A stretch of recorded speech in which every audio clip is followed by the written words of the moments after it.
went into Eastern Europe, even while communism was still there, but they would do these camps in secret in the forests. What? And so for a week, they would have university students in these forests and do conversational English with them, but always incorporate the gospel into that. And Grace, thanks so much for joining us this My pleasure. afternoon. Yeah, I'm glad to do it. Where are you from? I'm from Abbotsford. Okay. Yeah. Cool, you're local. Very close, very close. Right on.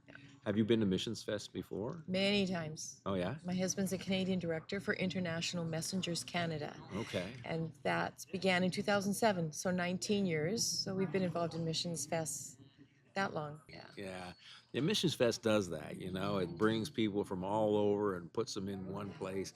But and I think that's very much what the theme is this week for them, is to try to bring people together, not just to show their wares, but really to connect. Yes. You might call it networking, but it's much more than that. It's not a competition. It's not that, it's a team effort. We're all on the same team. And I see a lot of that. I'm seeing we're actually here in the middle of a trade show, and there's all sorts of booths. They got over 100 booths this time. Yeah, and it's so fun. And so when people come to us and we realize through conversation with them that what we do is not a good fit for them, if we have done our homework and walked around beforehand, and just from our experience over the years, we know a lot of these people that are here already and what they do. We can redirect people. Yeah. We don't want to say, well, it's not going to work with us, and leave them with that. No, we you want can to say, point hey, look, them the other direction. Exactly. Yeah. Wonderful. Tell me a little bit more about International Messengers. Right. International Messengers began in the United States about 45 years ago under the Evangelical Free Church. It's interdenominational now. But it began with a man who had a vision for using the English language as an evangelistic tool. And so he took a team of university students to Hong Kong and met with university students to do conversational English with them, but incorporated the gospel into that. And from there, it went, I'm not even sure how it happened, but he went into Eastern Europe, even while communism was still there. But they would do these camps in secret in the forests. What? And so for a week, they would have university students in these forests and do conversational English with them, but always incorporate the gospel into that. And that man died tragically in his 40s, but the mission just grew. And so when my husband and I stepped in as the Canadian director, we started it in Canada in 2007 at the U.S. office request. And there were about 130 staff working in 7 countries, mostly Eastern Europe then. But now it's grown to 300 staff in 30 countries.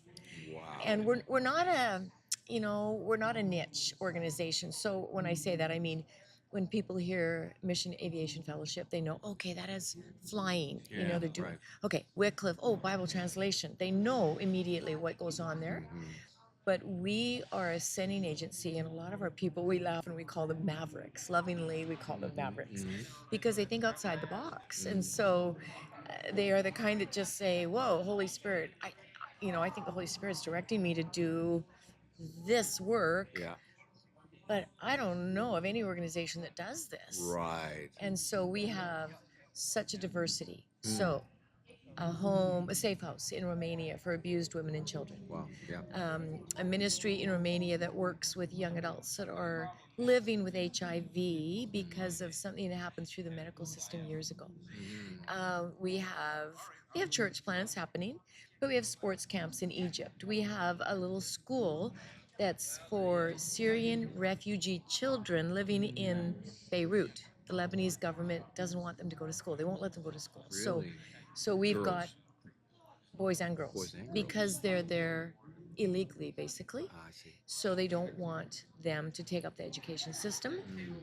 And so we have staff that are educating these children, really, they have nothing. They just have nothing. We have a Syrian in Syria who started that work actually, and then he went back into Syria, left the work in Beirut to other staff, and he's doing the same thing there. But he's also starting a ministry with a water tanker because there are families there who don't have access to fresh water. Right. And so he can come to their homes and fill their tanks. Yep. with drinking water, fresh water, through this. Living I mean, water. yeah, living water. They're Wow. thirsty, right? Yeah, of course. And so there's a ton of ministries going on like that. Sounds to me like you yourselves are a bit of a maverick Yeah. organization.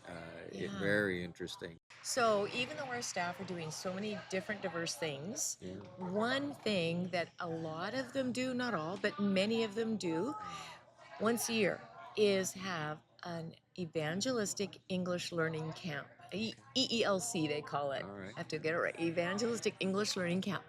And so what that means is they will arrange for a venue because they don't have camps. Like we know camps here, camp facilities. Sure. So they'll rent a hotel or a venue like that, maybe Okay. by the sea or in a forest, someplace where people would want to go for their vacation. Right. And they will arrange all the advertising, and they will arrange for um, translators. Mm. And then on this side of the ocean, my husband and I find volunteers Hmm. and who will form a team. We train them and then either go with them or send them over, and they will bring the conversational English skills to that camp. Hmm. So people over there in these countries in Eastern Europe and the Middle East, it's either um, the religious leaders, the priests there in those places, will tell the people, don't hang out with the evangelicals because I mean we're called a false cult in some of those countries. Okay. And they will say, and don't read the Bible because it's really complicated. It's too complicated for you to understand. Right. So they may have a Bible in their home, maybe, but it doesn't mean they've read it. Mm.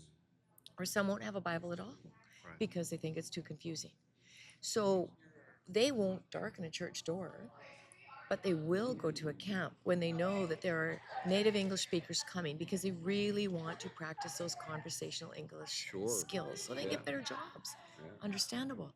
So our staff never pull the wool over anyone's eyes on the advertising. They Yeah. advertise these things as evangelistic English learning I think camps. there's integrity in that. There has to be, Yeah. or there's distrust, and if there's distrust, how will they ever believe anything we say? Right. Yeah. Granted, and fair, totally fair. Yeah. So it has to be filled with integrity right from the get-go. Mm. And so we'll bring our teams over, and it's a 2-week commitment because of travel time and all that, but it's a 1-week camp. Okay. So 1 hour a morning is called conversational English learning time. Mm. So we'll break into small groups of 6 to 8, and we've got a whole suitcase of resources. This isn't a hardcore university style class. This is fun. Yeah. People are doing their vacations here, and we make it fun. How are you seeing the impact of this work in on the ground? Like, so you're bringing them in there. It's all above board. You're using scriptures as part of the exercise of learning English, I Yep, presume. not in the Yeah. conversational English class, Mhm. but another hour every morning is called English reading time. Mm. And we bring along New Living Translation, New Testaments for everybody. Mhm. So now here are people who have maybe never held a Bible, Yeah. or they have one at home, never cracked it open, but now they will open it and we'll read a parable of Jesus Yeah. every day.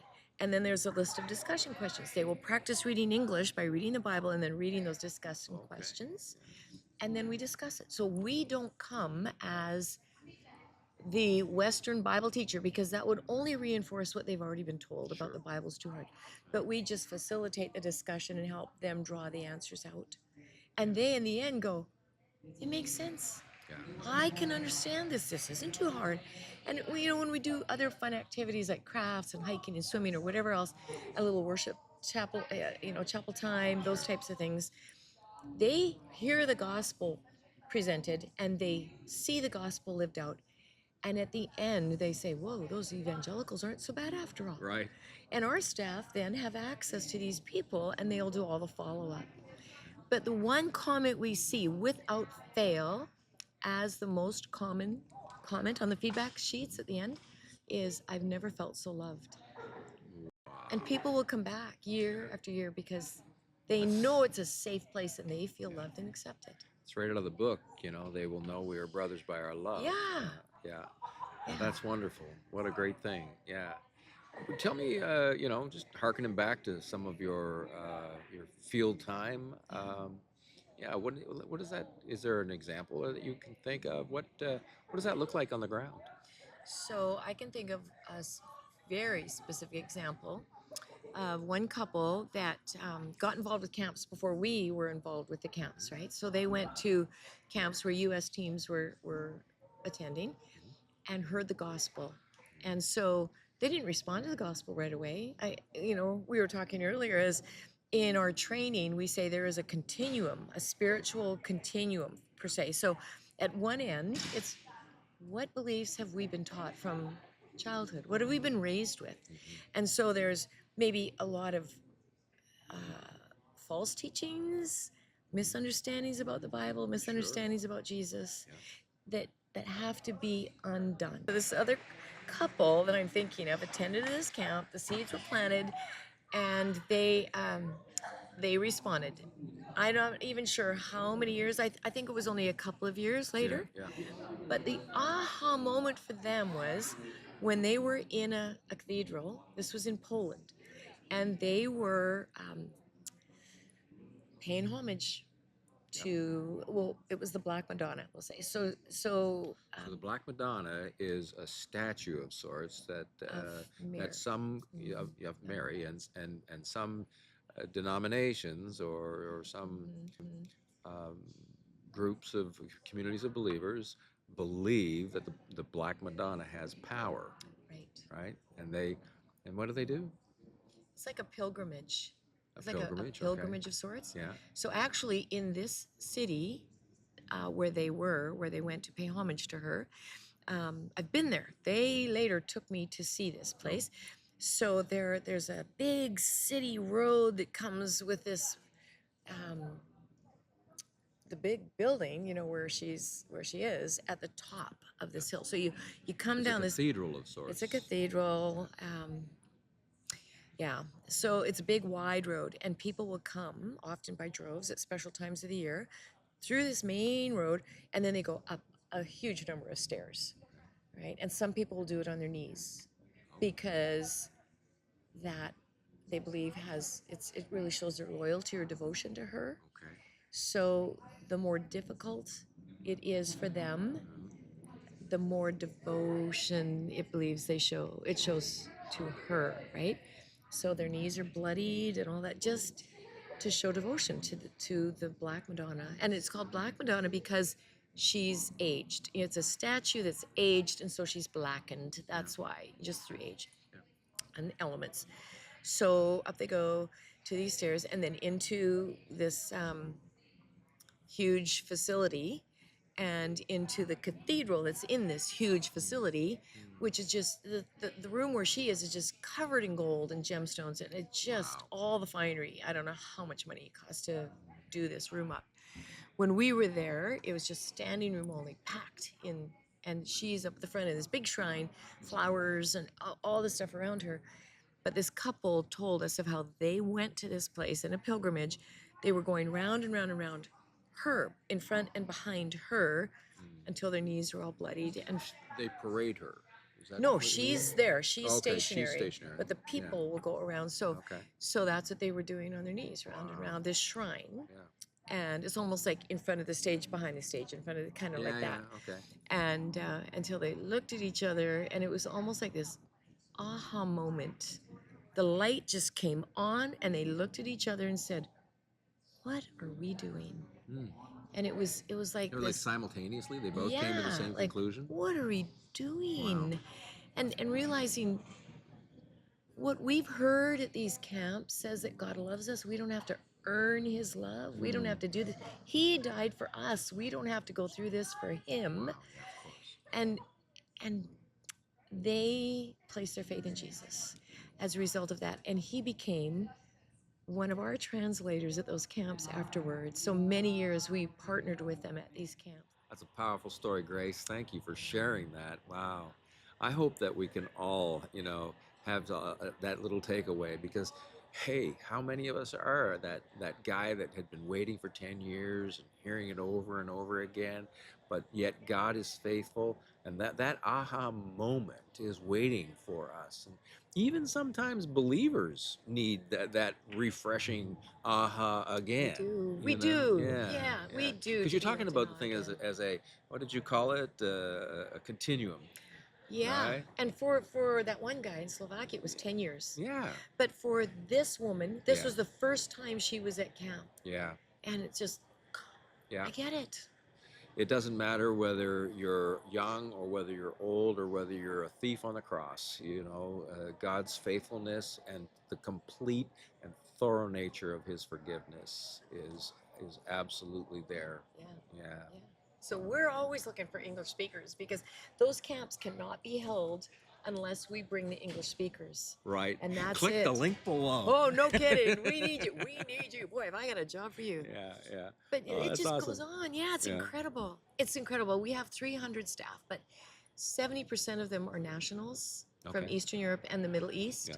And most of them came to faith at one of these camps. Outstanding. I want to thank you, Grace, so much for coming and joining us in the set here and just sharing your heart and just the wonderful work.